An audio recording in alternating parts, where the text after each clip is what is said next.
नमस्कार। नमस्कार, मैं लोकेश गोस्वामी। मैं मनीष जायसवाल।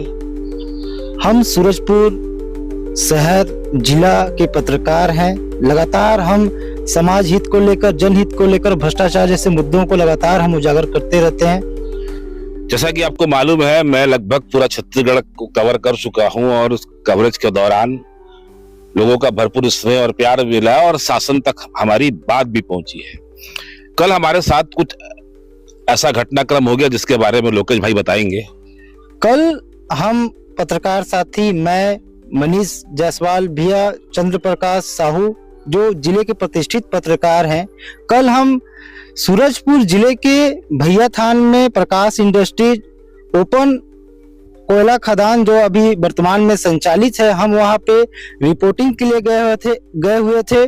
सूत्रों से हमें जानकारी मिली थी कि जो ग्रामीणों का जो यातायात का एक मार्ग है, जो डामर का एक रोड है, जो कोयला जो माइंस ओपन खदान है उससे लगी हुई है, जहां पे फेंसिंग तार नहीं बिछा हुआ है, जिससे वहां का जो विस्फोट का जो टाइम है, जो माइंस में जो विस्फोट होता है कोयला खनन के लिए, जो टाइम हो 10 से 3 बजे के बीच बोर्ड लगे हुए हैं, लेकिन फेंसिंग तार नहीं होने के कारण हम वहां पे कवरेज करने गए थे। बाकी की जानकारी मनीष भैया साझा करेंगे। इस दौरान क्या हुआ कि जब हम वहां पर प्रकाश इंडस्ट्री की जो कोयला खदान है, जो काम चल रहा है वहां गए और हम रोड से 200 मीटर दूर तक गए और किनारे खड़े होकर, नीचे खाई थी और वहां से पूरी खदान एकदम ओपन कास्ट खदान जो दिखती थी, वहां पर रिपोर्टिंग कर रहे थे। रिपोर्टिंग के दौरान हमारे साथी को वहां पर जो गार्ड थे उन्होंने फोटो खींचने के लिए, वीडियो बनाने के लिए मना किया। चूंकि हम पत्रकार हैं तो हमारे पास खबरें कैसे आएंगी, कैसे वीडियो फुटेज आएगा, तो हम वहां वीडियो फुटेज बना रहे थे। इस दौरान वहां के सुरक्षा गार्ड के साथ इस बात को लेकर कि हमको रिपोर्टिंग नहीं करने दिया जा रहा है, वीडियो बनाने नहीं दिया जा रहा है, कहासुनी हो गई। उसके बाद हम वहां से फिर नीचे चले आए एकदम। उसके बाद हम सड़क किनारे आकर रिपोर्टिंग करने लगे। इस दौरान जो प्रकाश इंडस्ट्रीज के जो कुछ लोग आए सफेद रंग की बोलेरो कार में, और बोलेरो कार में आए और आते से हम जब वहां सड़क किनारे रिपोर्टिंग कर रहे थे, हमारा कैमरा फेंक दिया गया और हमको मारा गया। मारने के बाद हमको खींचकर जबरदस्ती रोड के इस पार लेके आया गया ताकि आने जाने वाले गांव वाले देखे नहीं, और खदान के करीब ले जाया गया। उसके बाद हमारे साथ लगभग वो आधा घंटा तक अत्याचार करते रहे। बाकी बताइए लोकेश भाई। अत्याचार की सीमाएं यहीं तक नहीं रुकी। जो सफेद रंग की बोलेरो में प्रकाश इंडस्ट्रीज के जो सुरक्षा गार्ड थे, जिनकी जिम्मेदारी इंडस्ट्रीज के अंदर, कोयला खदान के अंदर सुरक्षा प्रदान करना, सुरक्षा जैसे दायित्वों का निभाना है, लेकिन हम 3 पत्रकारों के ऊपर उन्होंने हमला किया। हमको फिर से उस स्थान पे ले जाया गया जहां से हमने फोटो वीडियो बनाने का प्रयास किया था। उसके बाद फिर हमें वहां पे मारने पीटने लगे, धमकाने लगे। फिर वहां से भी उनका जब दिल नहीं भरा तो उन्होंने जबरन 10-15 जो सिक्योरिटी गार्ड हैं, जो प्रकाश इंडस्ट्रीज के, जिनके ऊपर सुरक्षा की जो जिम्मेदारियां हैं, उन्होंने हमें जबरन सफेद रंग की बोलेरो जो कार थी, जिसमें सिक्योरिटी गार्ड के लोग आए हुए थे, बड़ी संख्या 10 से 15 लोग करीब संख्या में थे, जो कई बाइक से भी आए हुए थे और कई लोग वहां पे 2-3 सुरक्षा में तैनात भी थे। लेकिन हमारी किसी भी प्रकार की कोई कमियां नहीं थी। हमने जो कवरेज की जो सीमाएं होती है उसका हमने पालन किया था। एक लाल कलर का वहां पे एक झंडा फ्लैग लगा हुआ जो खतरे के निशान को दर्शाता है, उसका हमने पालन किया। उसके आगे हम नहीं गए और वही सीमाओं में खड़े होकर हम फोटो वीडियो बना रहे थे।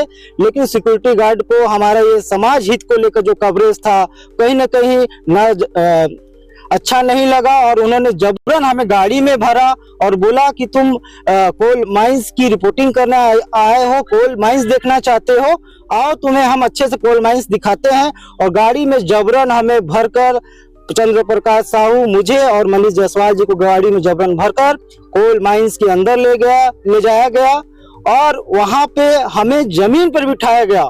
ऐसा बर्ताव किया गया है जिसे हम अगर आप लोगों को समझ बताएंगे तो आपका भी आप भी सोचने को मजबूर हो जाएंगे।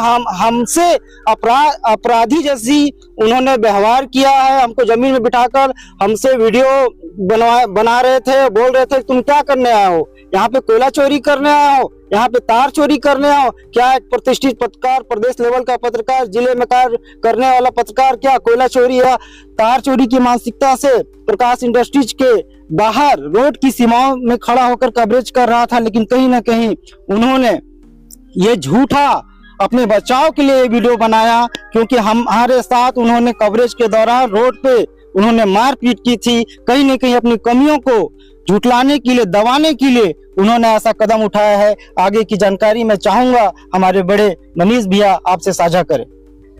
कल लगभग 4 बजे के बाद से हम लोग 7 साढ़े 7 बजे तक इनके बंधक बने रहे। मतलब एक प्रकार से अपहरण क्या होता है, किसी को जबरदस्ती गाड़ी में बिठाकर मोबाइल छीनकर डंडे और राड के दम पर बिठाना क्या होता है, कल मैंने बहुत करीब से महसूस किया। मतलब ये सोचिए कि अगर हम वहाँ अपना आइडेंटिटी बता रहे हैं, अपना आधार कार्ड दे रहे हैं, अपना विजिटिंग कार्ड दे रहे हैं, अपना आईडी कार्ड दे रहे हैं, उसके बाद ये लोग पत्रकारों को नहीं समझ रहे हैं कि हाँ ये पत्रकार है, और पत्रकारों के साथ ये जो वहाँ चोरी वगैरह करते हैं, चोरों के जैसा हमारे साथ व्यवहार कर रहे हैं, तो कहीं न कहीं ये चिंता का विषय भी है। कल मेरा वहां पर शुगर लेवल भी बहुत लो हो गया था, कल कुछ भी हो सकता था एकदम। मैं कल चलने की स्थिति में नहीं था, जबरदस्ती मुझको 2 लोग खींच कर ले जा रहे थे एकदम। मतलब कल मेरी तबीयत भी वहां बहुत खराब हो गई थी, उसके बाद भी ये लोगों की पर दया माया नहीं आई। बोलूं आप, मेरा जो बताने का मतलब यही है कि प्रकाश इंडस्ट्री के ऊपर कई प्रकार की अनियमितताओं के आरोप शुरू से लगते रहे हैं, चाहे वो जांजगीर चांपा में इनका स्पंज आयरन हो वहां पर हो, या फिर आपका इसके पहले जो चोटिया खदान थी उसको लेकर हो, और यहाँ पर भी कई अनियमितताओं को लेकर बातें उठती रही, यहाँ खबरें बनती रही, और सूत्र जैसा बता रहे थे हमको, उन सूत्रों के आधार पर हम वहां पर विस्तृत रिपोर्ट का जांच करने गए थे, रिपोर्टिंग करने गए थे, ग्राउंड रिपोर्टिंग करने गए थे। एक पत्रकार अगर ग्राउंड रिपोर्टिंग नहीं करेगा तो जनता तक आवाज कैसे आएगी? ये जो ग्राउंड रिपोर्टिंग रहती है सब अखबारों की में, ये जो ग्राउंड रिपोर्टिंग रहती है, खबरें रहती है, इन खबरों के आधार पर ही कई बार माननीय उच्च न्यायालय स्वतः संज्ञान लेकर इस पर स्वतः संज्ञान लेता है और इस आधार पर सुनवाई भी करता है। मतलब एक प्रकार से वहां जो अव्यवस्थाएं हैं, उस अव्यवस्था को लेकर हम लोगों की आवाज बनने गए थे, लेकिन हमारी आवाज को दबा दिया गया, हमारे वीडियो फुटेज सबको डिलीट करा दिया गया। ऐसा काम तो पुलिस भी नहीं करती, पुलिस भी बोलने और समझने का अवसर देती है। ये छत्तीसगढ़ सरकार के सुशासन में ये जो निजी कंपनी आकर एक अपना अलग ही कानून चला रही है, मुझको तो ऐसा लग रहा था कि जंगल राज बिल्कुल चल रहा है, और कल ऐसा भी लग रहा था कि अब मैं घर लौट के नहीं आऊंगा, क्योंकि वहां उन्होंने एक शब्द कहा हमारे पत्रकार साथी चंद्र प्रकाश साहू को, तुम बहुत ज्यादा चिक चिक चिक चिक कर रहे हो, तुमको गाड़ के यहीं दबा दिया जाएगा। अभी गाड़ के दबा दिया जाएगा, ये शब्द उनके मुंह से क्यों आ रहा है? ये अगर हम खोजी पत्रकारिता के नजरिए से देखा जाए तो इस बात की भी जांच होनी चाहिए कि वहां अगर कोई गायब हुआ है तो उसमें उस प्रबंधन की भूमिका तो नहीं है, क्योंकि ये शब्द हमको कहे जा रहे थे और हमको भी एक बार लगने लग गया कि आज हम वहां से वापस लौट के नहीं आएंगे, मतलब रविवार के हम वहां से वापस लौट के नहीं आएंगे। लेकिन जब उन्होंने हमारा कार्ड देखा, मैंने उनको बोला भी हमारा यूट्यूब चैनल देख लो, हमारे बारे में पता कर लो, हमारे पोर्टल के बारे में पता कर लो, उसके बाद आप करना, आप बहुत बड़ी गलती कर रहे हो, लेकिन कुछ नहीं सुने। मैं आपको बताना चाहूंगा कि उनका व्यवहार जो था वो मानवता के विहीन था, मानवता नाम का चीज उनके अंदर नहीं था। एक पत्रकार जो हमेशा समाज की आवाज बनता है, जनता की आवाज बनता है, सरकार की योजनाओं को जन जन तक पहुंचाने का काम करता है, लेकिन हम किसी प्रकाश इंडस्ट्रीज प्राइवेट जो कंपनी है जो हमारे जिले में संचालित है, उसकी कमियों पर सूत्रों से मिली जानकारियों के माध्यम से हम जब फेंसिंग तार की खबरें बनाने जानते हैं, सुरक्षा के मापदंडों को लेकर खबरें बनाने जाते हैं, जनता की सुरक्षा, उनकी क्या परेशानियां हैं, क्या सुविधाएं इंडस्ट्रीज से मिली, इनकी खबरें बनाने जाते हैं, तो वहां के जो लठेत पाल के रखे हैं प्रकाश इंडस्ट्रीज को, उनके द्वारा पत्रकार देश के चौथे स्तंभ को दबाने का काम किया जा रहा है।